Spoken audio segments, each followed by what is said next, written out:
Hey, podcast family. This week's episode of Motherhood in Black and White was produced before we learned of the passing of Supreme Court Justice Ginsburg on Friday, September 18th, at the age of 87. We would like to take a moment to honor her legacy and her commitment to women's rights, to civil rights, to human rights. Justice Ginsburg was only the second woman to serve on the United States Supreme Court. She was a working mother who advocated tirelessly for women's rights. She was brilliant, humble, and empathetic. And she served as a trailblazer, a beacon, a true superhero, a role model for all girls, all women, all mothers, all people. Notorious RBG, you will be missed.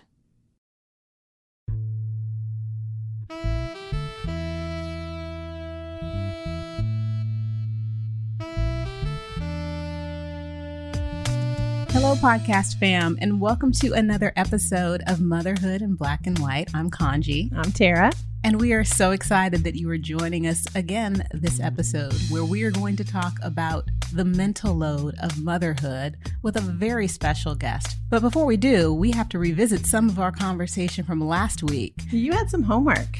You gave me homework to do. You had one little tiny assignment. I think you like it a little too much when you give me things to do. I mean, I say I don't want to be a teacher, but I definitely like telling people what to do. Okay, so if you listened in last week, family, we talked to the Crunchy Mommy, and she was giving everyone some eco-friendly tips and a couple of things that we did in our house this past week as we eliminated a lot of plastic products. Nice. Yeah, so we switched to glasses and actually I ordered some copper cups off of Amazon.com.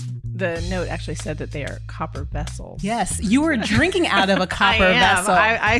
You broke them out of the box just for me. I did. I needed something for you to drink out of. That's right. I was just glad you didn't ask for any food because we are lacking. I'm good. Haven't gone to the grocery store yet. It's on my to-do list. But another thing that you and the Crunchy Mommy, Veronica Cole, asked me to do was watch the Netflix documentary, Down to Earth with Zac Efron. Correct. Okay, so one episode. Just check it out. Yes, and that's what I did is I watched one episode.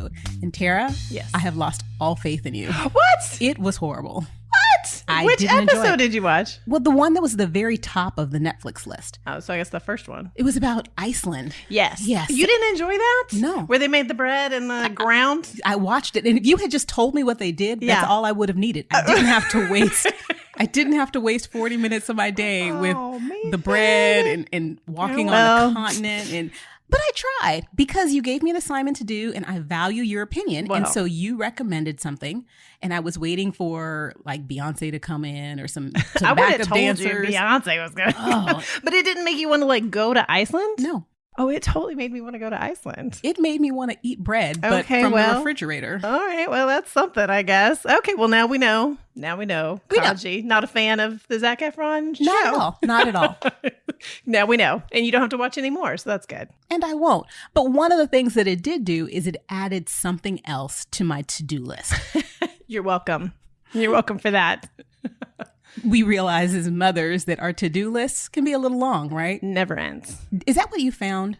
Yes. It feels like it never ends. I mean, just this week, I was sitting on the couch thinking I didn't have anything to do right that moment, but there were like 10 things on my mind that I needed to write down to remember for tomorrow and the next week. And don't forget the glasses that need to get ordered for next month. And don't forget you have to make your doctor's appointment and the dog. And I mean, yeah, it's constant. Right.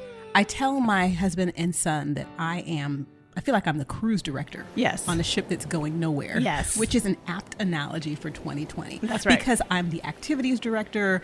I'm in charge of maintaining everyone's calendar and schedule. I'm the human Google. That's right. That's right. Yes. And yeah. They're constantly, my husband will be in the kitchen going to do something and he's like, where is the thing? And I'm like, we've both lived in this house for 5 years. So I'm confused how you don't know where the thing is. And, and then with Gage, it's just constant reminding. I was just thinking about it this week, like, do I do this to myself? I don't know. But it does feel like I'm constantly carrying around like a bag of things that I'm supposed to remember. And I blew my child's mind the other day when Roman came into the kitchen. I said, Roman, You do know that your father also knows how to make snacks. Did you know? He didn't, and he thought it was only me. So it's great to hear this, and I love talking to you because I realize I'm not alone in this boat, Right. and we wanted to bring in another voice to our conversation. I love this show. I love welcoming other moms into our conversation, so we realize we're not in this alone, and we continue to find out from other women that they also are #doing the best we can. So let's welcome Julia Dennison to the conversation. Tara, tell us a little bit about Julia before she joins us this evening. Sure. We're so excited. Julia Dennison is the executive editor of Parents.com, and she is actually co-host of a pretty new podcast called We Are Family. And that podcast specifically celebrates families of all shapes and sizes. She is a co-parenting single mom to her young daughter. And in her current role at Parents.com, she brings relevant and inclusive content to parents everywhere. Her commitment to reporting on the messiness of parenting and the diversity of families, it brings relatable and useful information that really opens up dialogue. I've been following her Instagram for a while. I've been reading her content for a few weeks since we were first introduced to each other. And I just love her honest and open reporting. So we're so excited to have Julia on tonight. Super excited to welcome Julia to the conversation. Hey, Julia, this is Kaanji. Thanks so much, Kaanji. So nice to be on here. Thanks for having me. It's very exciting. Thank you for making the time this evening. Now, you are joining us from Queens, New York, right? I am. Queens represent. Oh, I used to live in Kew Gardens, Queens, when I was a flight attendant up there. Oh, wow. Kew Gardens is so pretty. I'm in Sunnyside, so right by Astoria in Long Island City, if anyone's familiar. Also, yes, and our podcast producer is from Long Island. So, yeah, it's nice to connect virtually with you. I love connecting with a fellow New Yorker. So thank you so much for taking the time. And Tara is the one who introduced us to you, and she has been fangirling all over your social media the last few months. Sweet. Yeah, I'm sure you've been seeing all those likes. You're like, who is this person on IG? It keeps hitting on my posts. I will take it. I love it. I'll take every like.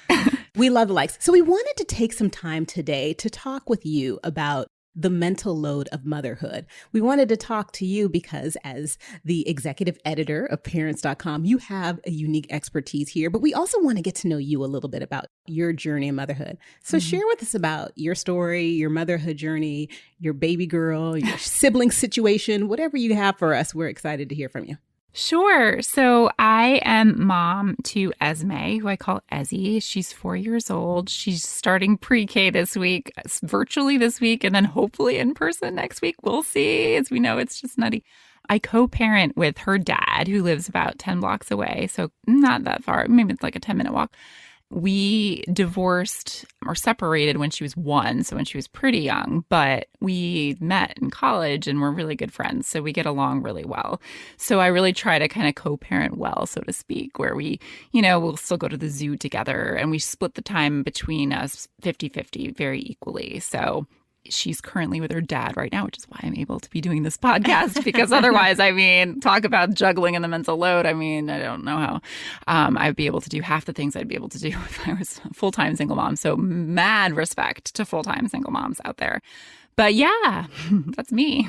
Do you find it easier to co-parent with Ezzy's father living just a few blocks away? Tell us a little bit about what that looks like. Oh, absolutely. My dad, his parents had a really messy divorce, and my grandparents. And I'd always heard about that growing up. So it was really important. Obviously, nobody plans to get divorced. But when I knew that it was happening, I was really adamant that I have a good divorce and a good relationship and do it as best as I could for Ezzy. Part of that is the living nearby. I think that's really important. I think just as much as you can see each other and do things together as a co-parenting family, even if you're not together romantically, I think that's important. And it's just meant that we can split the time with her really easily, 50-50. So she's so young for us. That means it's a kind of complicated schedule. Anybody who's divorced or co-parents understands these strange, complicated schedules, but it's like 2 nights, 3 nights. And we're only really able to do that because he lives so nearby. And also she's able to be at a nursery school that's halfway between our 2 homes. So one of us can drop her off, the other one can pick her up, and we can also just meet for coffee and make things super easy. So yeah, it's not to say that it's all roses, but we're doing the best we can, and I think that's all anybody can do. That's our favorite hashtag, Julia. We're doing the best we can. That's right. Same with co-parenting. You try your best. And obviously you have those moments where you get frustrated with each other, just like anybody does. But, I always say, I think it's remarkable that as a society, we see the talent of being a parent and the talent of being a romantic partner and the talent of being, all these things like a family unit. These are all things we're supposed to coordinate and then be able to do everything and all at once. And it's kind of, co-parenting has made me realize like my daughter's dad is the best dad ever. I'm not married to him, but doesn't mean that I can't sort of have a family with him and parent with him, Yeah, right. And families look so different. And your podcast that you have with Shanti called We Are Family, it's something that you all explore a little bit. It's about how families don't necessarily just look like the two-parent nuclear family, you know, with a white mother and a white father and a son and a girl and a dog and a picket fence. That's right. So can you talk to us a little bit about your podcast and some of the stories that you have shared, and maybe tell us one or two of your favorite stories or guests from your show? Sure. So I think the real idea behind the podcast kind of came from the story I was just telling. I felt a little bit not guilty. I guess that's the wrong word. I guess I just sort of felt left out when I looked on social media and I'd see these perfect families, or what I perceived to be perfect, because I don't think there's ever such a thing as a perfect family. Right. Please, I hope not, because I'm not doing it. Right. So anyway, I was thinking, I saw a stat that said that there were going to be more non-traditional families than traditional families, even as soon as 2020. And so then I thought, well, we need to be talking about those families more so that I feel less left out in my kind of strange co-parenting setup. And I also thought, there's some positives about my family setup. And so I thought, I really want to tell the stories of all the unique and wonderful and diverse ways that people are families and parent together. So that was the idea behind the podcast. And when I was thinking about my co-host, I immediately thought of Shanti, because he was a cover star on Parents a year or so ago with his husband, and they had their twin boys through surrogacy. So it was like both of us brought really different family situations to the table that looked nothing like the families that you see in, when you're scrolling Instagram necessarily. And so then the idea was to tell all the different stories. So, multi-generational families, people who are single moms by choice, transgender parenting. So Ali Sheedy of the Breakfast Club, I was I fangirled. I was very excited to have her and her transgender son on, Beckett. And he and her talked about just what it was like for him to come out as transgender and her being a parent and just navigating that. And what I loved about that one particular episode is just that Ali Sheedy recognized that as a parent, it wasn't Beckett's responsibility to tell Ali Sheedy what to do about the fact that he was transgender. Right. She had to figure that out on her own. And, she recognized that was her lesson to learn and not a burden she needed to put on Beckett. So that's a great episode. There was a foster dad in Brooklyn. He's fostered 50 teens over the course of his time, and he's just got the loveliest story. Gosh, there's Catherine Wolfe, who had a brain hemorrhage at 26, and this was an episode on parenting through disability, and it was just so perfect. But she's so hopeful and so positive, and just kind of like the loveliest ray of sunshine. Really puts in perspective just all the different hardships that people go through as parents and these extraordinary situations that people are parenting through. So it's just a pleasure for me to be able to listen to all these wonderful stories and talk to these people and give them a chance to tell their stories through our podcast. So I had a blast. Yeah, and you guys have done such a great job of using your platform to share the diversity that makes this country so great. My favorite episode was the episode that you and Shanti did with Dasha Polanco. Yes. And I loved how you were talking about cuisine and how that kind of shaped your upbringing and your multicultural upbringing in Queens, New York, right? Are you from Queens originally?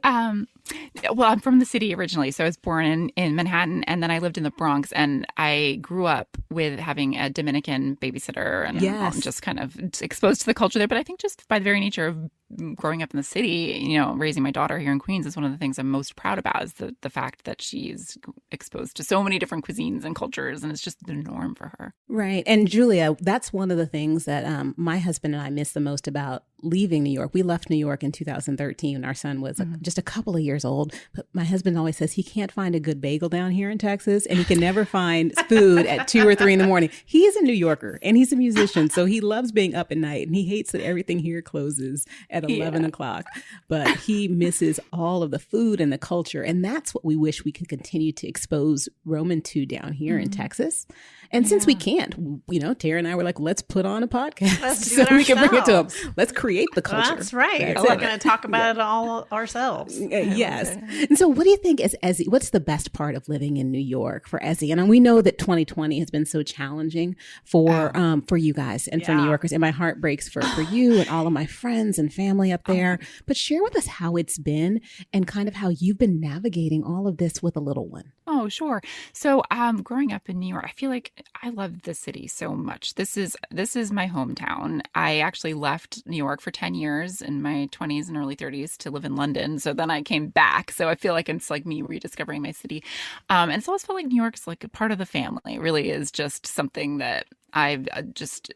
It's all I knew growing up. I eventually did move to the suburbs of New York, but for a lot of my childhood, Central Park was my backyard. So I didn't have this urge. So a lot of my mom friends during the pandemic were considering leaving. Some of them did leave the city. I've just been very adamant about staying put. Like, I just think there's so many wonderful things about bringing my daughter up in the city. Just the very fact that the Met, the Metropolitan Museum of Art, my parents who don't live very far away would take her every Friday and run around, and just, the fact that we had all this culture on our doorstep and all these different cuisines and all this, growing up in Queens, it's just all these different cultures.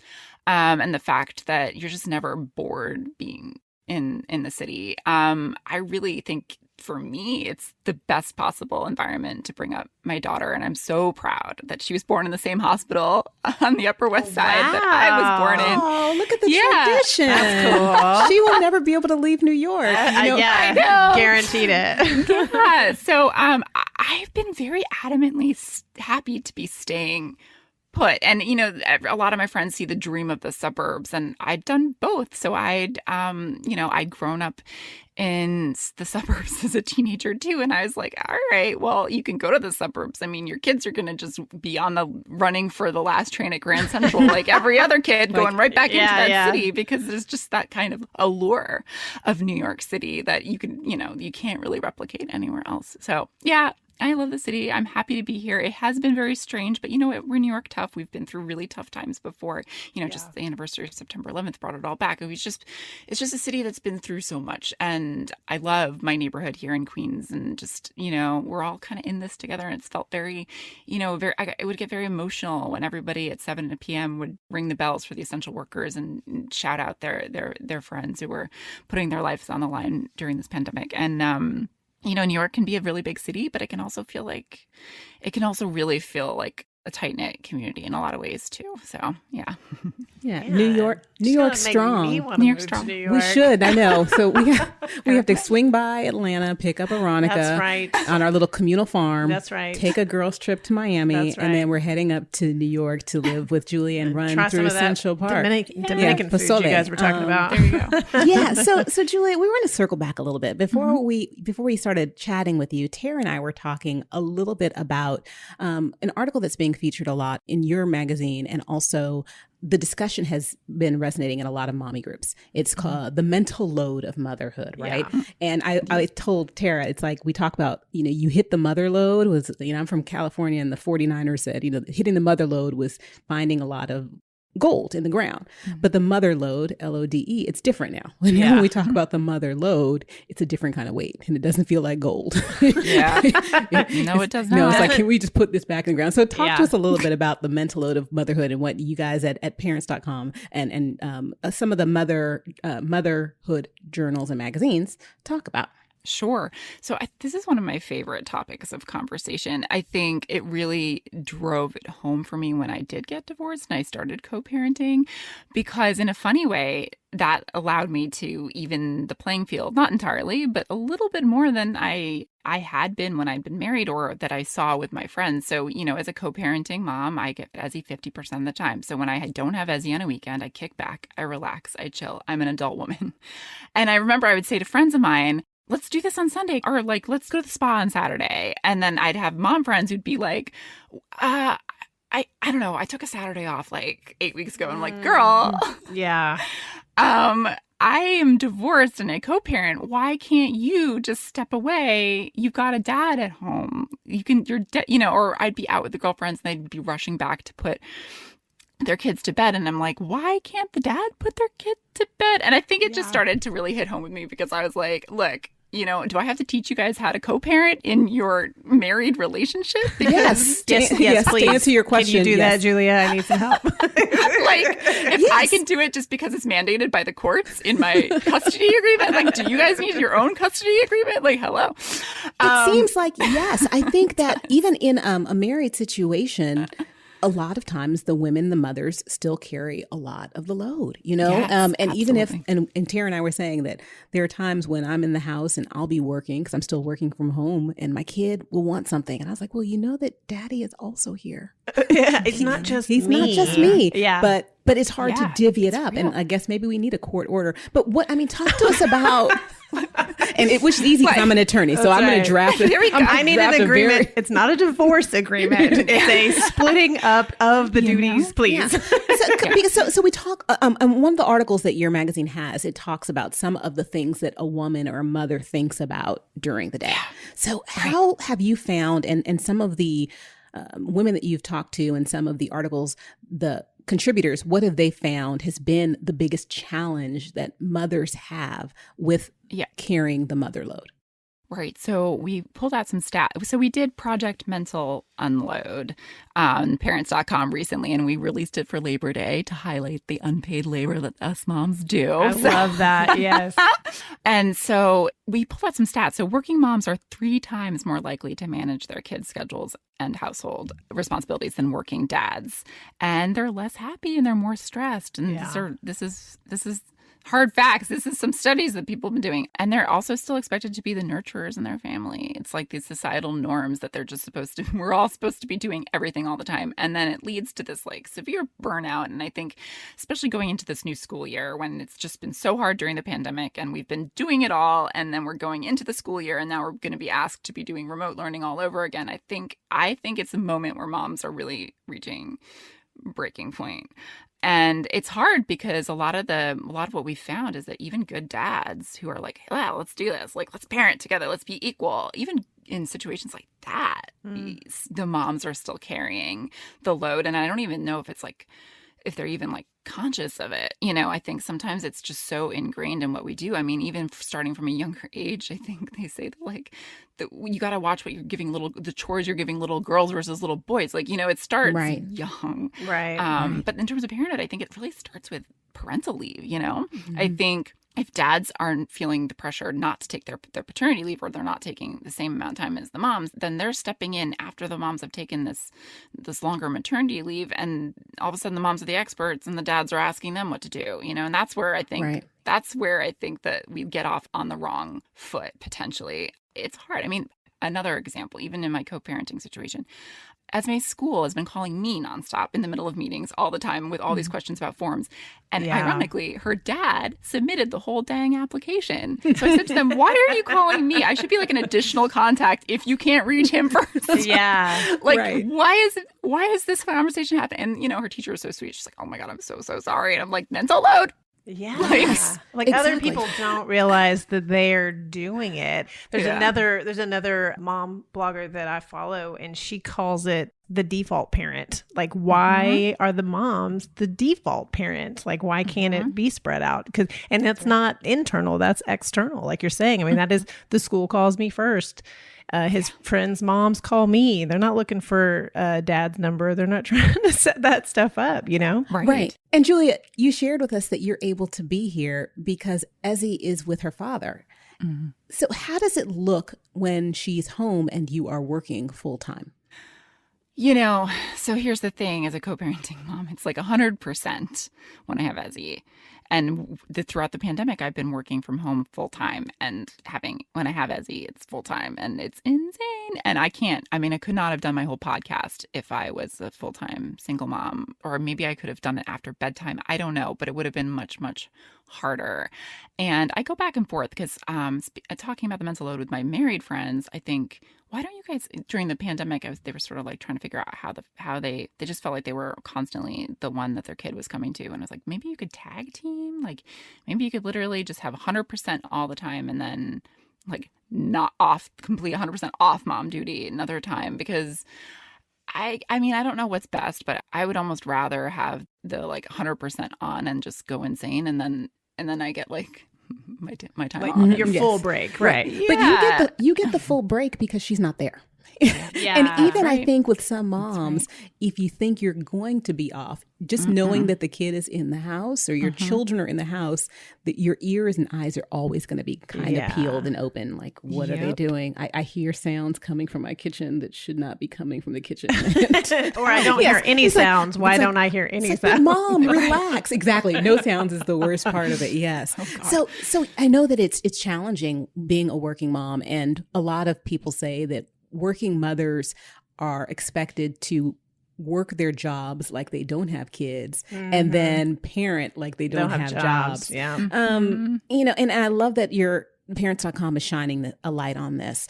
And as executive editor of Parents.com, can you share with us a little bit about your journey and how long you've been writing and some of the things and resources that you guys use when you're getting articles together for families that look like all families in this country? Yeah. So I've been kind of on the parenting beat for the last, so I've been in my job now for about more or less for the last 5 years. Before that, I was working at Fit Pregnancy magazine, and Natural Health magazine. And I only got the job at Fit Pregnancy magazine because it was also had the natural health part. So I was sort of a health journalist before.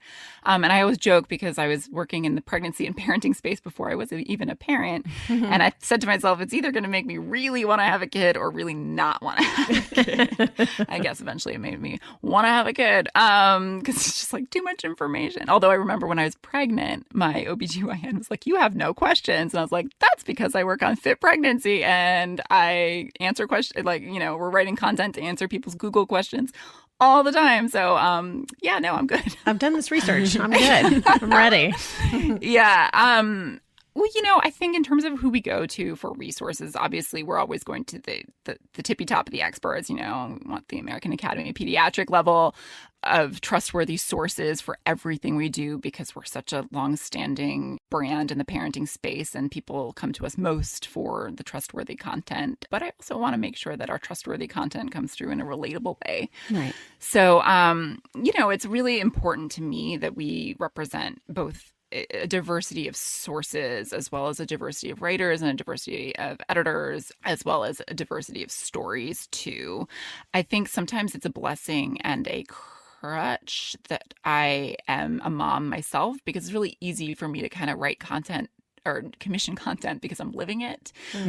But that can be a trap too because I'm a white woman, and I have my very specific situation that I've lived. And it's really important for me not to just sort of think, well, whatever experience I've had as a mom is what everybody's had. And I think for certainly just recently with the Black Lives Matter and trying to make sure that we've been really making a huge effort to make sure that we have representation in our editors and our sources and our writers. So we've been commissioning a whole lot more Black, Indigenous writers of color. And it's been just a super big priority for me and the whole team, obviously. But I think it's just a sort of a wake-up call to myself that and also talking about the mental load, we wanted to make sure when we told the story of the mental load that we were telling it in a diverse way as possible because the idea of one white woman's mental load is going to look very different from a Black woman's mental load. It's going to look very different from a transgender dad's mental load, so Right. I'm just constantly thinking about trying to make sure that we represent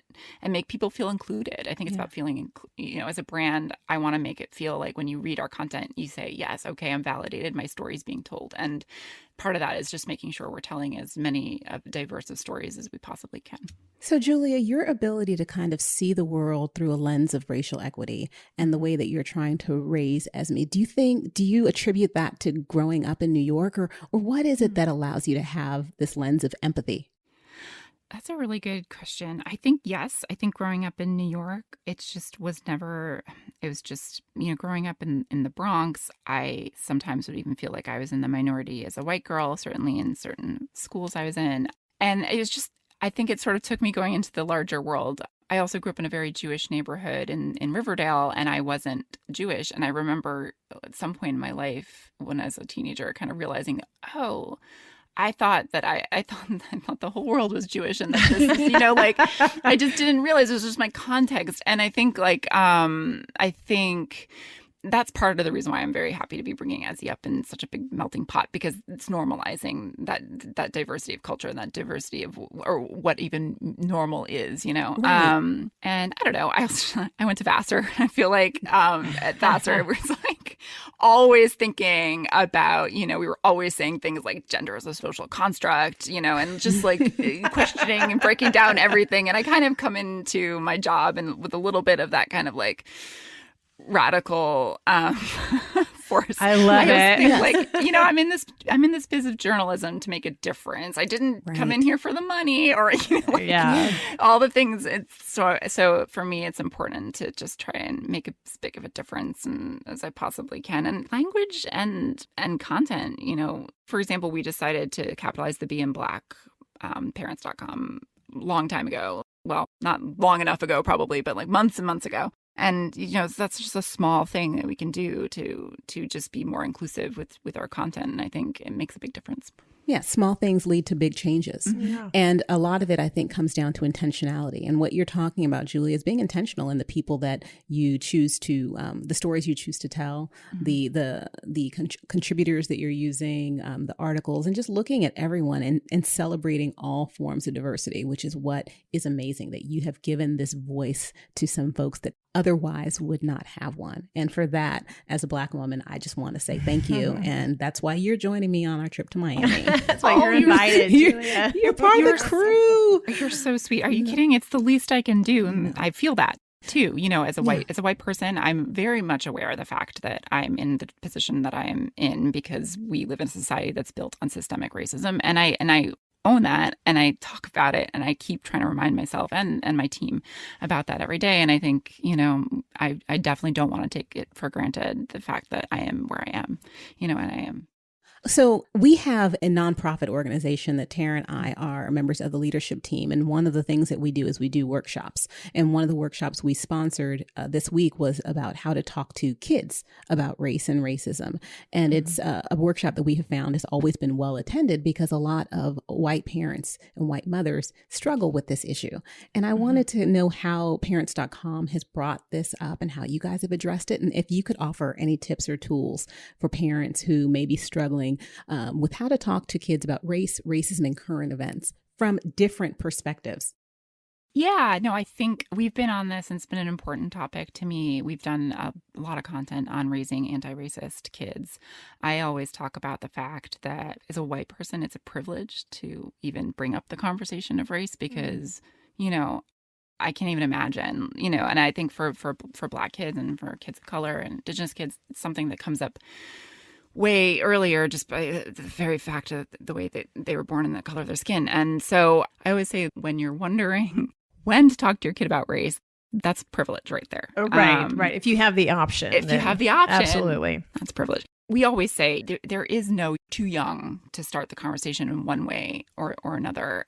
I actually think that CNN and Sesame Street had that town hall on talking about race that was just so lovely. I don't know if you guys watched that, but they were really good about putting it into just like the simplest, nicest terms. And I think one of the topics they talked a lot about, and which we've talked about, is just the idea that like kids do see differences, but they don't see them as a bad or good thing. They just see different, and so like in the past we might have been like, let's not talk about color, let's not talk about race, like let's shut that down. But now I think that the mood is much more to having those conversations with kids and talking about it and saying, okay, yes, like, your friend might be treated differently because of the color of her skin, and kids have a ton of empathy, and they have a ton of, like, for kids, fairness is so important, and they're going to be so tuned into that conversation when you talk about something being unfair. Think about how much kids talk about things being fair and unfair. So Yeah. I think it's like, like, that's not fair.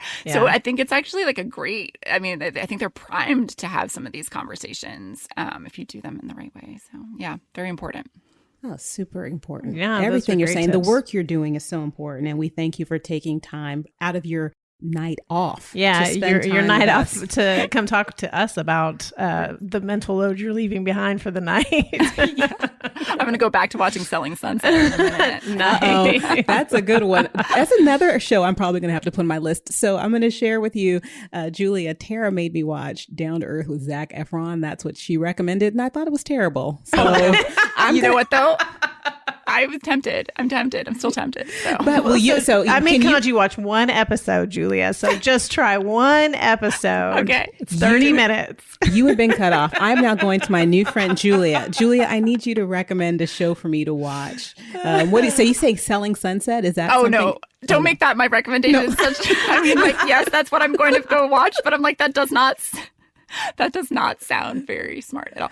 Actually, one show I've been really enjoying, and this is kind of lowbrow, highbrow, is The Great, which is on Hulu. And I keep seeing that. Catherine the Great, and it's so baughty and so raunchy. But what I really love about the way it's been cast is they cast it in a really diverse way, and it's just it's just done really, really well, and it's very funny. So. Julia, you don't have to be highbrow. You can go ahead with your trash Selling Sunset and Real Housewives of Orange County. She's go ready. ahead. It's fine. This is your space. This is about authenticity and your true self. There's no judgment in this place. I have to say I was fangirling also because we had Candy Burris of Real Housewives of Atlanta on the podcast. Yes. And she was talking about her surrogacy and her IVF and everything. And she was just, and I remember this moment when we interviewed her, and there's through the Zoom call, we didn't actually have any video. It was just all audio, but I got a glimpse into her bedroom, and oh my goodness, the glam was through the roof, and she was done up to a T, and she looked beautiful. And yeah, that was a real treat. I love Real Housewives. Candy Burris is fabulous. Oh yes. So we can definitely be real. That's definitely what we're here for. But our podcast producer is telling us we're going to have to wrap it up. We're going to wrap it up with just a few things. You mentioned earlier Ali Sheedy, who is one of my favorite Brat Packers. What is your favorite Ali Sheedy movie?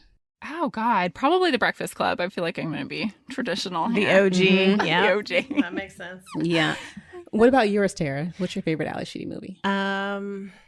You know what? I'm going to be real honest. I know which one I'm trying to think of, but I can't think of the name of it. I'm going to have to go look it up later. I've forgotten the name of the movie. It's not The Breakfast Club, though. Mine is St. Elmo's Fire. So I went to Georgetown, and this is a fun fact. St. Elmo's Fire was filmed and set at Georgetown University. So we had a bar that was where they filmed the show.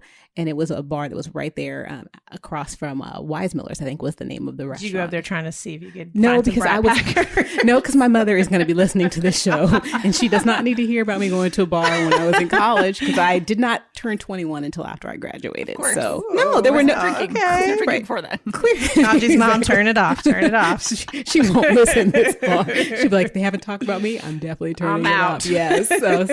So with that being said, we're going to ask you one more question, Julia. Tara and I like to talk about what our word of the week is, something that kind of inspires us going forward. We took it from people saying what their word of the year is, but in 2020, we can't have a word for it. Yeah, it changes every week. So we're going to break it down. Can you just share with us and our podcast family what your word for the week going forward is going to be, and tell us a little bit about why? I think so. It's just this sort of like a motto or like a mantra kind of situation. Yeah, just a word like courage. Okay, I think I'm going to go with acceptance. I think like what's been most challenging for me throughout the pandemic, and now especially going into this new school year. So right this minute, today, our mayor pushed the school date back a bit. And for me, luckily with pre-K, our start date didn't get pushed. So it's okay. But it's definitely a time of acceptance, accepting the fact that we can't control everything as much as type A people like me want to be controlling everything. So hard. And just kind of like, you can get really upset and stressed and worried, but if this pandemic has taught us anything, it's that the lack of control that we all truly have. It's just true. Trying to be mindful about it, I think. That's true. Okay, I'm going to bring it back. I remembered the name of the movie. It was Made to Order, where she's the rich girl and she like loses her fairy godmother, takes her power away, and she becomes the maid. Yes. I watched that movie. So do you remember back when HBO played the same movie every other movie? Yes. That was also the time when TVs used to turn off. I remember when the TVs used to go off. I do remember. And like just the beep at the end of the night. You'd have the Star Spangled Banner play, right. and then the TV would go off. But yeah, Made to Order was one of those movies that I watched a lot. I can't believe I couldn't remember the name of it. I could see it in my mind. I just could not remember the name of it, but I remember it now. Yeah, I don't know if I've seen that. Oh, you got to check that one out. It's so good. But also listen, that's a Tara recommendation. Hey, it's Ali Sheedy. Be mindful, and you have been warned about Tara recommendations. Anyway, I'm going to go watch myself some Zach, okay? So report back. That's right. You let me know, Julia, if it's as bad as Kaanji says. Okay, so before we end, when is your podcast, We Are Family, coming back for season 2? Yeah.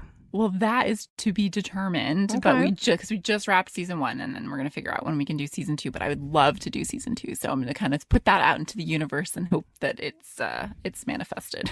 Well, and I can vouch for it for our podcast family because season 1 was fantastic. Aww. So we'll make sure we keep pointing people toward it. Those episodes were so powerful, and all of the episodes are still available on all platforms. So please listen in. And Julia, we can't wait to have you back. Maybe the next time we have you back, we will talk about your experience as the mom of a school-age kid, and let us know how Ezzy's doing at pre-K. I will. Oh my goodness. It's going to be nutty. But yes, I'm excited. I'm excited to have her go out of the house to school. As much as I love her, I need to be able to. Mama needs to talk. We all hear that. We understand. We are hearing that. We know that. Yes. So lighten your load a little bit. Thank you for lightening our hearts and lightening our lives. Thank and you for so spending much. time. It's so incredible sharing space with you, even virtually. And last question, Mets or Yankees?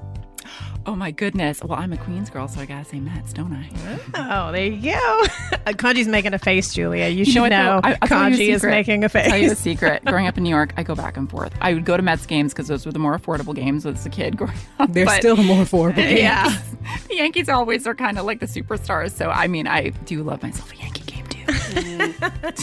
All right, you're back on the list. You're it's back okay. on the list, yes. Okay. We'll go to Yankee Stadium when we come up there and probably see you next spring. Spring 2021 is going to be lit. We're making a trip everywhere. Everywhere. I can't wait to go to a baseball game. And I can't wait to meet you and hug you. Thank you for sharing space and sharing everything with us. We appreciate you, new friend. Thank you so much, Julia. You go finish those shows and get you some downtime. Thanks for having me. All right. Take care. We'll talk to you soon. Take good care. Bye. Thanks. Bye. Bye-bye. Julia was great. She was great. I love the fact that we were able to reach out to her and she was so receptive about appearing on the podcast. Yeah. I think that what resonates with her is the message we're trying to share. And it was obvious from our conversation with her that this is something that's near and dear to her heart, is just sharing messages about the diversity of families and how every family looks different, but we are all family. The name of our podcast, We Are Family. I was sitting up here singing Sister Sledge in my head the entire time we were interviewing her. Yeah, every time I see her podcast pop up on my library for the new episode, I'm like, oh, we are family. Yeah. I love it. But before we talked to her, I had really looked into the project we referenced that parents.com has put together, which is, the mental workload of mothers. And what I loved about it, even before talking to her, is that even in that project, they've really culled a lot of different articles and perspectives for that one topic. And I remember when I looked into it, I'm like, this is really impressive reporting. This is really impressive project they put together.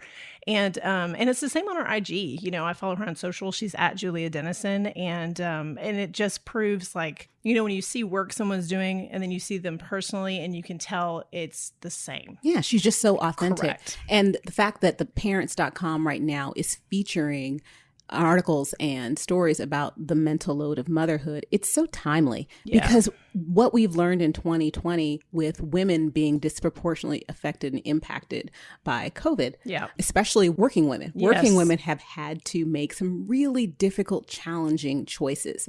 Do I keep working? Do I go back to work? You know, the choice. What if I can't? What if I can't? Yes. And you have a lot of women who are essential workers.